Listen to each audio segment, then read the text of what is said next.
Right, this is chapter 13 of The Hiding Place, Ravensbrück. For 2 more incredible days and 2 more nights, we were carried deeper and deeper into the land of our fears. Occasionally, one of the loaves of bread was passed from hand to hand, but not even the most elementary provision had been made for sanitation, and the air in the car was such that few could eat. And gradually, more terrible than the crush of bodies and the filth, the single obsession was something to drink. 2 or 3 times when the train stopped, the doors were slid open a few inches and a pail of water passed in. But we had become animals, incapable of plan or system. Those near the door got it all. At last, the morning of the 4th day, the train stopped again and the door was opened its full width. Like infants on hands and knees, we crawled to the opening and lowered ourselves over the side. In front of us was a smiling blue lake. On the far side, among sycamore trees, rose a white church steeple. The stronger prisoners hauled buckets of water from the lake.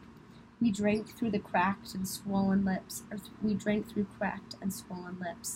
The train was shorter, the cars carrying the men had disappeared. Only a handful of soldiers, some of them looking no older than 15, were there to guard 1,000 women. No more were needed. We could scarcely walk, let alone resist. After a while, they got us into straggly columns and marched us off.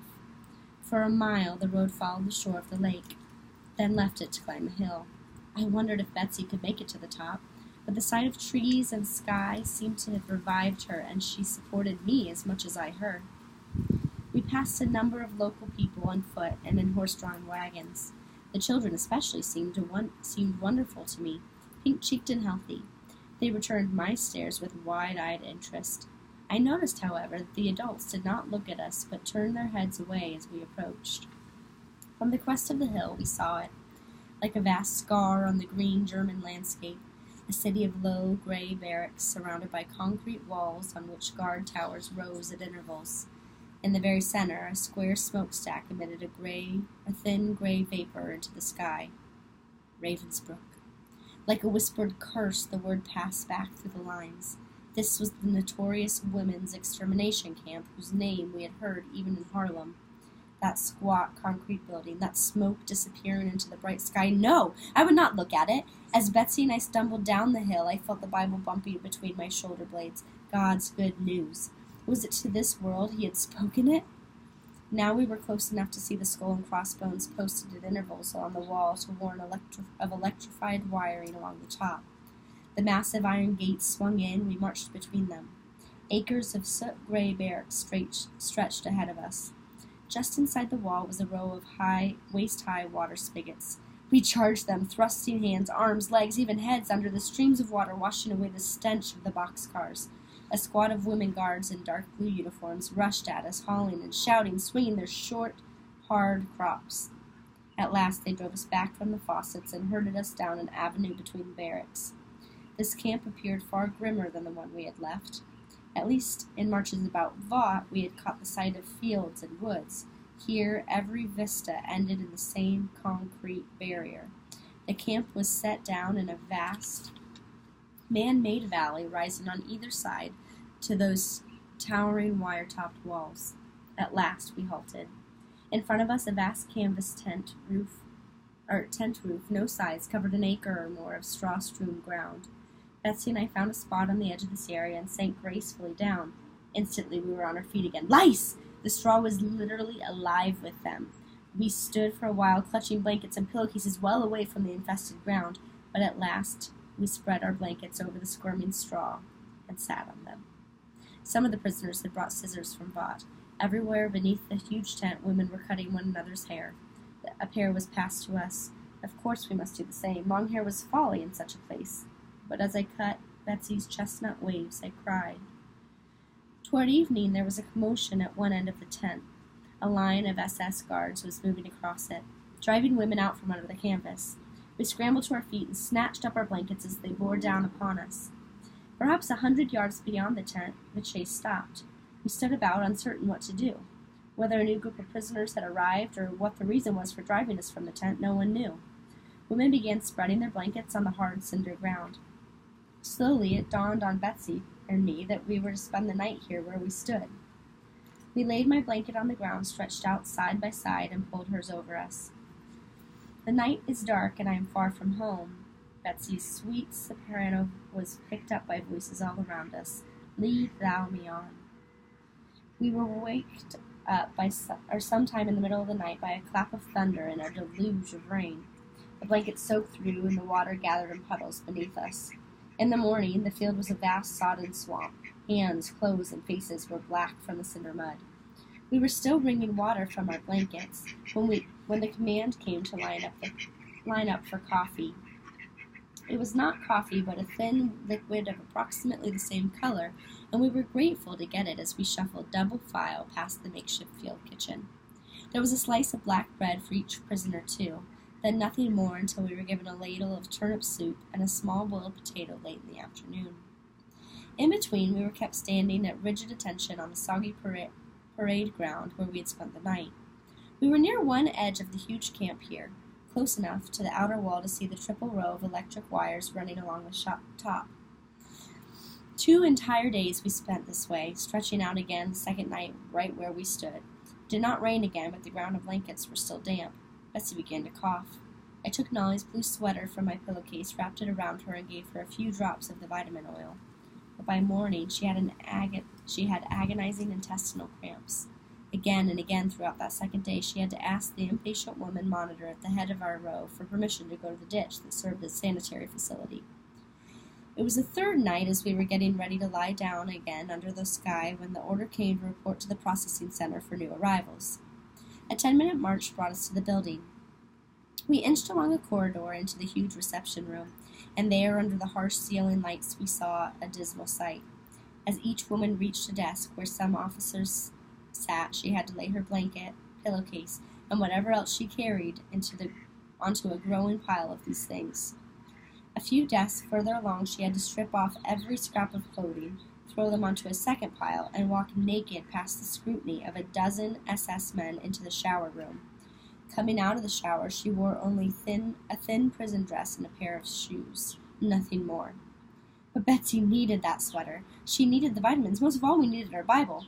How could we live in this place without it? But how could I ever take it past so many watchful eyes without the overalls covering it? We were almost at the first desk. I fished desperately in my pillowcase, drew out the bottle of vitamins, and closed my fists around them. Reluctantly, we dropped the other things onto the heap that was fast becoming a mountain. Dear God, I prayed, you have given us this precious book. You have kept it hidden through checkpoints and inspections. You have used it for so many. I felt Betsy stagger against me and looked at her in alarm. Her face was white, her lips pressed tight together. A guard was passing by. I begged him in German to show us the toilets. Without so much as a glance, he jerked his head in the direction of the shower room.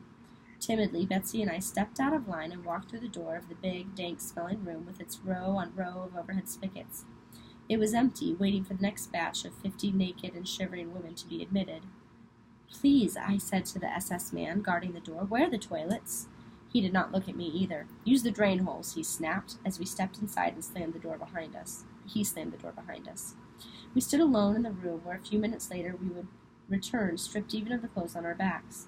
Here were the prison things we were to put on, piled just inside the door. From the front and the back of each otherwise ordinary dress, a large X had been cut out and replaced with cloth of another color. And then we saw something else. Stacked in the far corner, a pile of old wooden benches. They were slimy with mildew, crawling with cockroaches, but to me they seemed the furniture of heaven itself. The sweater. Take it off, I hissed, fumbling with the string at my neck. Betsy handed it to me, and in an instant I had wrapped it around the Bible and vitamin bottle and stuffed the precious bundle behind the benches. And so it was that we were herded into the room 10 minutes later. We were not poor, but rich in this new evidence of the care of him who was God, even of Ravensbrück. We stood beneath the spigots as long as the flow of icy water lasted, feeling it soften our lice-eaten skin. Then we clustered, dripping wet around the heap of prison dresses, holding them up, passing them out, looking for approximate fits. I found a loose, long-sleeved dress for Betsy that would cover up the blue sweater when she would have a chance to put it on. And I squirmed into another dress for myself, then reached behind the benches and shoved the little bundle quickly inside the neck. It made a bulge you could have seen across the rope marked. I flattened it out as best as I could, pushing it down, tugging the sweater around my waist, but there was no real concealing it beneath the thin cotton dress. And all the while I had the incredible feeling that it didn't matter, that this was not my business but God's, that all I had to do was walk straight ahead.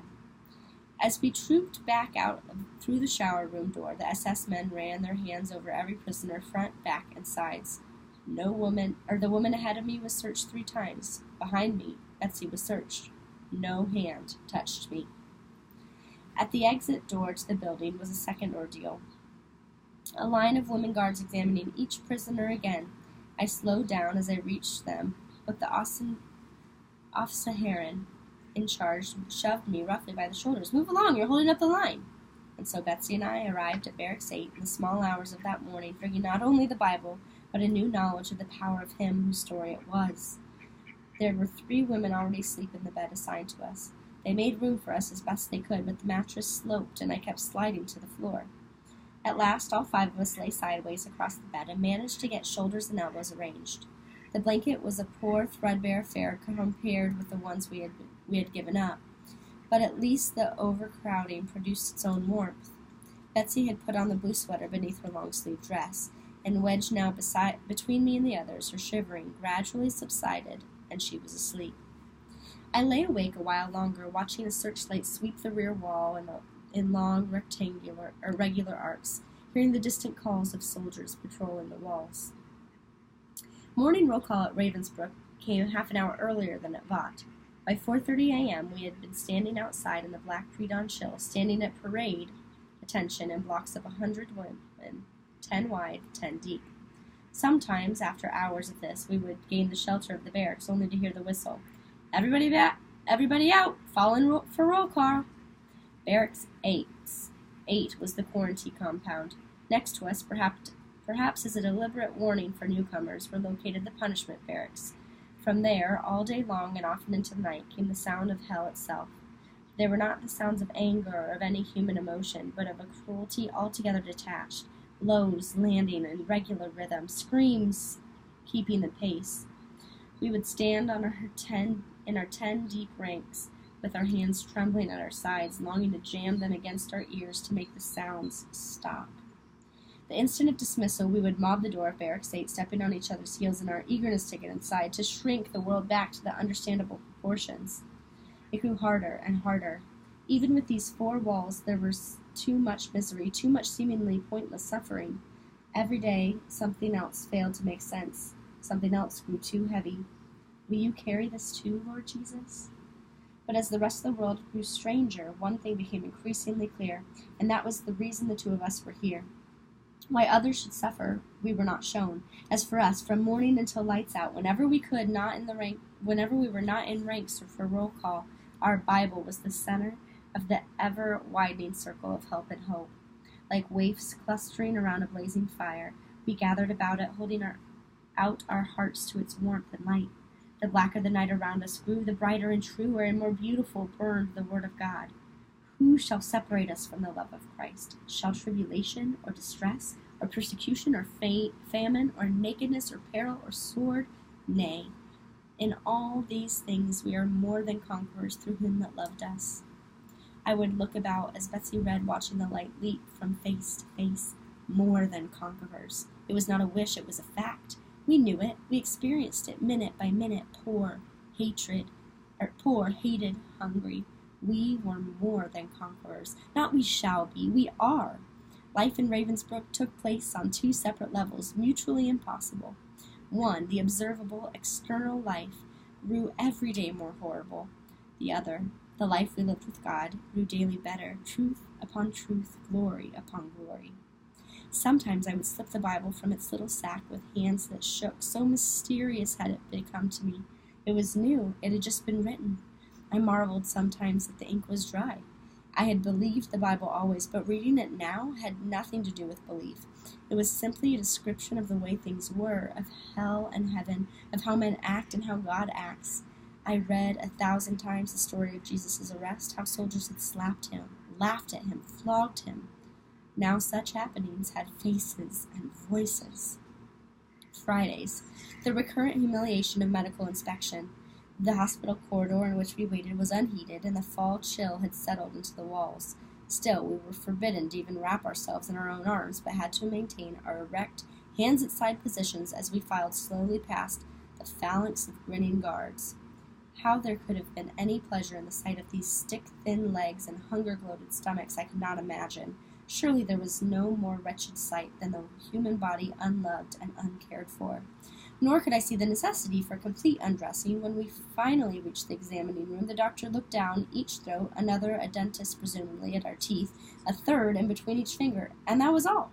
We trooped again down the long, cold corridor and picked up our X-marked dresses at the door. But it was one of these mornings, while we were waiting, shivering in the corridor, that yet another page in the Bible leapt into life for me. He hung naked on the cross. I had not thought, the paintings, the carved crucifixes showing at least a scrap of cloth, but this I suddenly knew was the respect and reverence of the artist. But oh, at the time itself, on that other Friday morning, there had been no reverence, no more than I saw in the faces around us now. I leaned toward Betsy ahead of me in line. Her shoulder blades stood out sharp and thin beneath her blue mottled skin. Betsy, he took his clothes too. Ahead of me, I heard a little gasp. Oh, Corrie, and I never thanked him. Every day the sun rose a little later. The bite took longer and longer to leave the air. It will be better, everyone assured everyone else. When we moved into permanent barracks, we'd have a blanket apiece, a bed of our own, each of us painted into the picture of her own greatest need. For me, it was a dispensary where Betsy could get medication for her cough. There will be a nurse assigned to the barracks, I said, so often that I convinced myself. I was doling out a drop of Davidaman each morning on her piece of black bread. But how much longer could the small bottle last? Especially, I would tell her, if you keep sharing it every time someone sneezes. The move to permanent quarters came the second week in October. We were marched 10 abreast along a wide cinder avenue, and then into a narrower street of barracks. Several times the column halted while the numbers were read out. The names were never used at Ravensbrück. At last, Betsy's and mine were called. Prisoner 66729, prisoner 66730. We stepped out of the line with a dozen or so others and stared at the long gray front of Barracks 28. Half its windows seemed to have been broken and replaced with rags. A door in the center led us into a large room where 200 or more women bent over knitting needles. On tables between them were piles of wooden socks in army gray. On either side, doors opened into two still larger rooms, by far the largest dormitories we had yet seen. Betsy and I followed a prisoner guide through the door at the right. Because of the broken windows, the vast room was in semi-twilight. Our noses told us first that the place was filthy. Somewhere plumbing had backed up. The bedding was soiled and rancid. Then, as our eyes adjusted to the gloom, we saw that there were no individual beds at all, but great square piers tacked 3 high and wedged side by side and end to end, with only an occasional narrow aisle slicing through. We followed our guide single file. The aisle was not wide enough for two, fighting back the claustrophobia of these platforms rising everywhere above us. The tremendous room was nearly empty of people. They must be out on various work crews. At last she pointed to a second tier in the center of a large block. To reach it, we had to stand on the bottom level, haul ourselves up, and then crawl across 3 other straw-covered platforms to reach the one that we would share with how many? The deck above us was too close to let us sit up. We lay back, struggling against the nausea that swept over us from the reeking straw. We could hear the women who had arrived with us finding their places. Suddenly, I sat up, striking my head on the cross slats above. Something had pinched my leg. "Fleas!" I cried. "Betsy, the place is swarming with them." We scrambled across the intervening platforms, heads low to avoid another bump, dropping down the aisle and edged our way to a patch of light. "Here, and here another one," I wailed. "Betsy, how can we live in such a place?" Show us how." It was said so matter-of-factly. It took me a second to realize she was praying. More and more, the distinction between prayer and the rest of life seemed to be vanishing for Betsy. "Corrie," she said excitedly, "he's given us the answer. Before we asked, as he always does, in the Bible this morning. Where was it? Read that part again." I glanced down the long, dim aisle to make sure no guard was in sight, then drew the Bible from its pouch. It was 1 Thessalonians, I said. We were on the third complete reading of the New Testament since leaving Scheveningen. In the feeble light, I turned the pages. Here it is. Comfort the frightened, help the weak, be patient with everyone, see that none of you repays evil for evil, but always seeks to do good to another and to all. It seemed written expressly to Ravensbrück. Go on, said Betsy. That wasn't all. Oh, yes. To one another and to all, rejoice always, pray constantly, give thanks in all circumstances, for this is the will of God in Christ Jesus. That's it, Corrie. That's his answer. Give thanks in all circumstances. That's what we can do. We can start right now to thank God for every single thing about this new barracks. I stared at her, then around me at the dark, foul-aired room. Such as, I said, such as being assigned here together. I bit my lip. Oh, yes, Lord Jesus. Such as what you're holding in your hands. I looked down at the Bible. Yes, thank you, dear Lord, that there was no inspection when we entered. Thank you for all the women here in this room who will meet you in these pages. Yes, said Betsy. Thank you for the very crowding here, since we're packed so close that many more will hear. She looked at me expectantly. Corrie, she prodded. Oh, all right. Thank you for the jammed, crammed, stuff-packed, suffocating crowds. Thank you, Betsy went on serenely, for the fleas and for... The fleas? This was too much. Betsy, there's no way even God can make me grateful for a flea. Give thanks in all circumstances, she quoted. It doesn't say in pleasant circumstances. Fleas are part of this place where God has put us. And so we stood between piers of bunks and gave thanks for fleas. But this time, I was sure Betsy was wrong. They started arriving soon after 6 o'clock, the women of Barracks 28, tired, sweat-stained, and dirty from the long forced labor details. The building, we learned from one of our platform mates, had been designed to hold 400. There were now 1,400 quartered here, and with more arriving weekly as concentration camps in Poland, France, Belgium, Austria, as well as Holland were evacuated toward the center of Germany. There were 9 of us sharing our particular square, designed for 4, and some grumbling as the others discovered that they would have to make room for Betsy and me. 8 acrid and overflowing toilets served the entire room. To reach them, we had to crawl not only over our own bedmates, but over those on the other platforms between us and the closest aisle, always at the risk of adding too much weight to the already sagging slats and crashing down on the people beneath. It had happened several times that first night. From somewhere in the room would come a splintering sound, a shriek, smothered cries. Even when the slats held, the least movement on the upper platform sent a shower of dust and straw over the sleepers below, followed by a volley of curses. In Barracks 8, most of us had been Dutch. Here, there was not even a common language, and among exhausted, ill-fed people, quarrels erupted constantly. There was one raging now as the women sleeping nearest the windows slammed them shut against the cold. At once, scores of voices demanded that they be raised again. Brawls were starting all up and down that side of the room. We heard scuffling, slaps, sobs. In the dark, I felt Betsy's hand clasp mine. Lord Jesus, she said, send your peace into this room. There had been too little praying here. The very walls know it. But where you come, Lord, the spirit of strife cannot exist. The change was gradual, but distinct. One by one, the angry sounds led up. I'll make you a deal. The voice spoke German with a strong Scandinavian accent.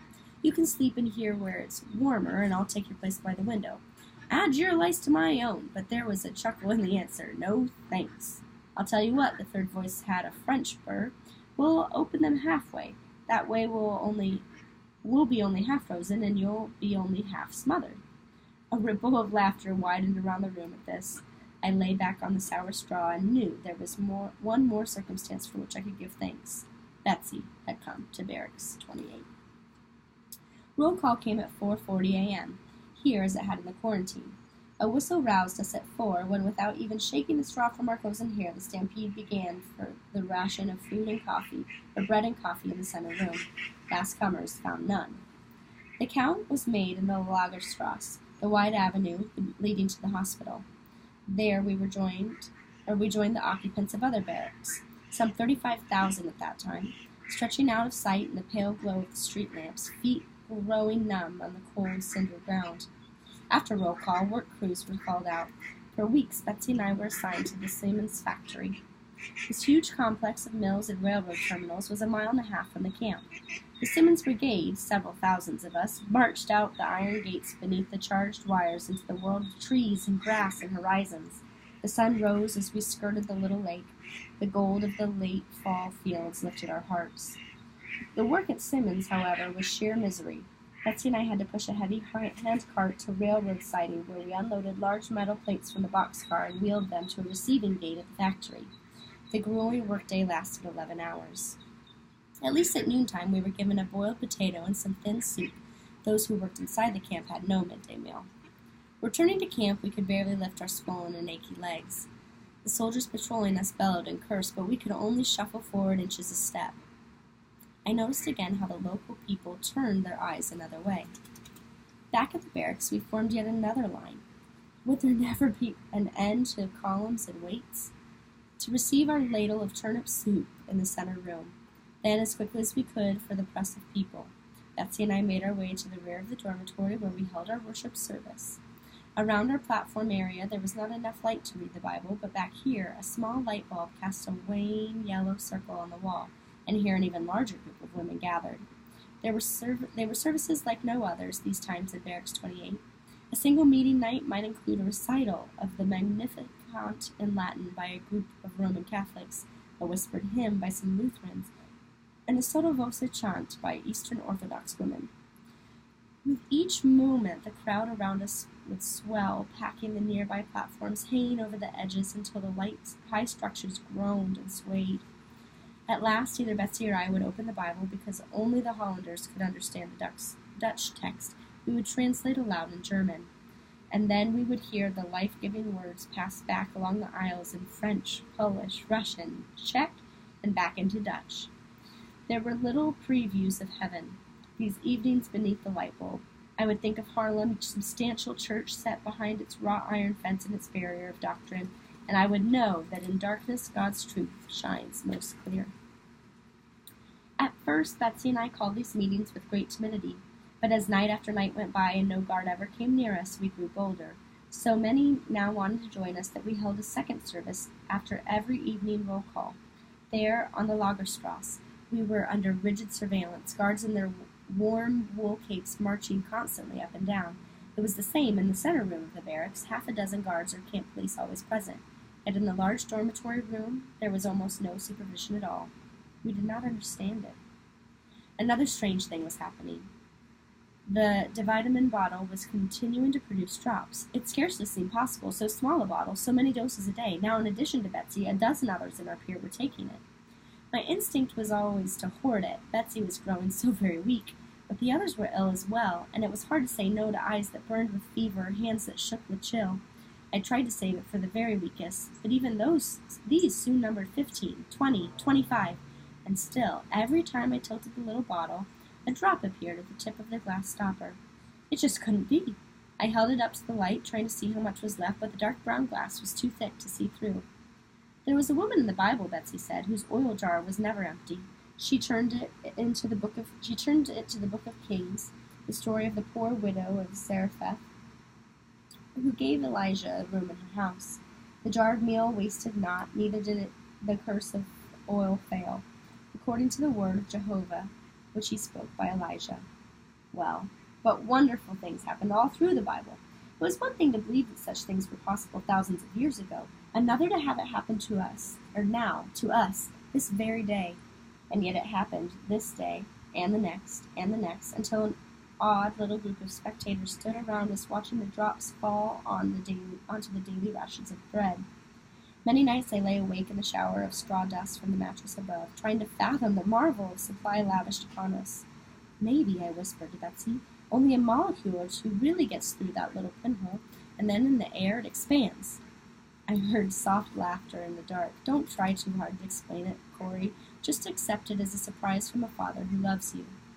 And then one day, Mine pushed her way to us that evening in the food line. Look what I've got for you. Mine was a pretty young Dutch woman who we had met in Vaud. She was assigned to the hospital and often managed to bring to Barracks 28 some stolen treasures from the staff room. A sheet of newspaper to stuff in a broken window, a slice of bread left untouched on a nurse's plate. Now we peered into the small cloth sack she carried. Vitamins, I cried, and then cast an apprehensive glance at the camp policeman nearby. East compound, I whispered. Yes, she hissed back. There were several huge jars. I emptied each just the same amount. We gulped the thin turnip water, marveling at our sudden riches. Back in the bunk, I took the bottle from the straw. We'll finish the drops first, I decided. But that night, no matter how long I held it upside down or how hard I shook it, not another drop appeared. On the 1st of November, a coat was issued to each prisoner. Betsy's and mine were both of Russian make, probably once trimmed with fur. Threads showed where something had been torn from the collars and cuffs. Call-ups for the Simons factory had ceased, and were speculated that it had been hit in one of the bombing raids that had come within earshot almost nightly now. Betsy and I were put to work leveling through some ground just inside the camp wall.